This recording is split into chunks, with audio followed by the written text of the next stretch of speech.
kaya malalaking corals pero mga rock formation pala. 100% Instagrammable view na matatagpuan sa Corimao, Ilocos Norte. Sa linaw ng tubig, para kang nananalamig at pwede pang magtampisaw. Baba naman tayo, Lagayan Abra, at magbabad sa malamig na bukal ng Lusuwak Spring. Perfect getaway sa mga gustong magpapresko sa ilalim ng mga naglalakihang puno. Tiyak na di ka mabibilad. Di kalayuan diyan ang irrigation overflow o tinatawag na Tortorayog sa bayan ng Tayum. Instant mini falls ang hatid nito mula sa bumubulwak na tubig. Kaya di na kailangang gumastos para magpalamig dahil walang entrance fee. Mapapawaw ka naman sa Puyao River, sa San Nicolas, Pangasinan. Dahil pag dito ka nag-outing, pwede kang mag-dive sa malinis na tubig ng ilog, sabay picnic sa mga kubo cottages. Pag hindi ako mawawa ng kape, parang pinatay na ako. Hindi lang si Nanay Carmen ang tila coffee is life. Sa tindahang ito sa Quezon City, kapeng mainit ang in-order ng mga nag-break sa katabing construction area kahit tanghaling tapat.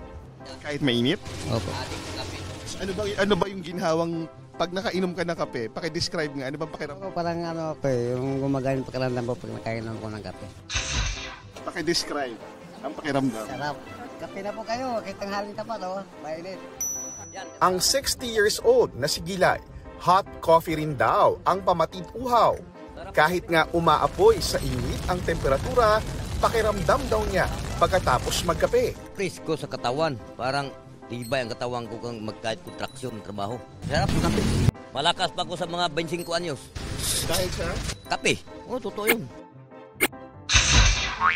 Kaya ang may-ari ng tindahan na si Senaida, inaalaska na ang mga suki.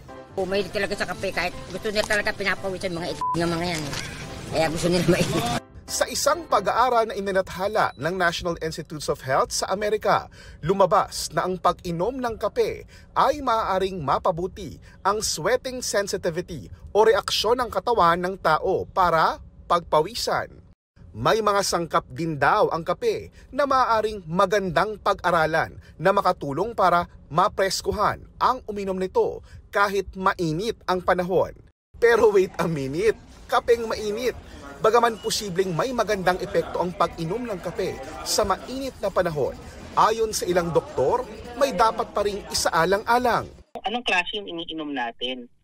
Katulad ng coffee, it has diuretics. So, diuretic effect. Ano ibig sabihin ng diuretic effect? Pwedeng umihi ka ng umihi. So, ibig sabihin mawawala yung tubig sa katawan mo. So, pwede ka ma-dehydrate. At mainit man o malamig, ang mahalaga raw ayon sa nakausap naming doktor. If mainit ang panahon, you stay hydrated. So, you drink any liquid na you think na makakatulong ma-hydrate yung katawan mo. Payo ni dating Health Secretary Jaime Galvestan na isang holistic health and wellness advocate.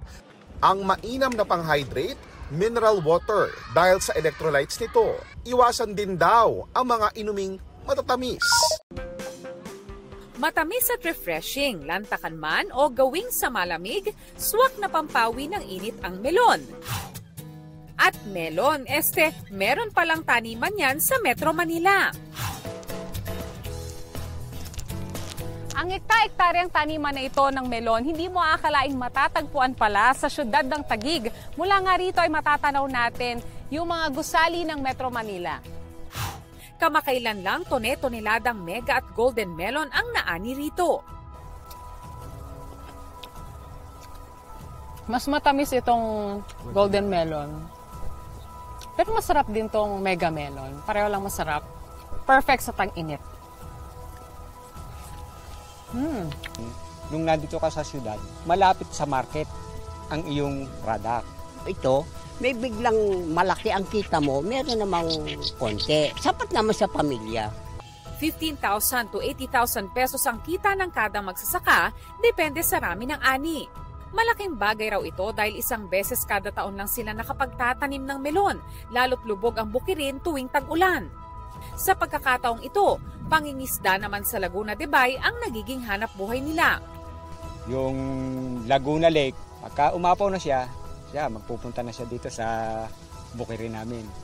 Tapos dito naman yung ibang isda, dito naman sila nag-i-stay, dito sila nanginginain. Kaya yun ang nagiging hanap buhay namin. Ang pagmemelon extended din sa mga nakatira sa paligid ng bukid sa syudad. Si Carla Bernal, 13 taon nang nagtitinda ng melon. Diyan ko po kinukuha yung pagpaparal ng mga anak ko. So, pangkain ko po araw-araw. Unang harvest ng melon is makakaraos kami talaga. Mainit yung panahon, kailangan ng pampalamig. Melon ding masaganang tanim sa isang bahay sa San Jose del Monte, Bulacan. Mga watermelon sa bubungan ng garahe ng netizen na si Reynalyn Sanchez na itinanim ng kanyang ama. Nagulat ako, hindi ko po kasi alam na may watermelon pala doon. Kapag silip, sabi ko, ay, oo nga, ang cute, kaya binidyo ko po.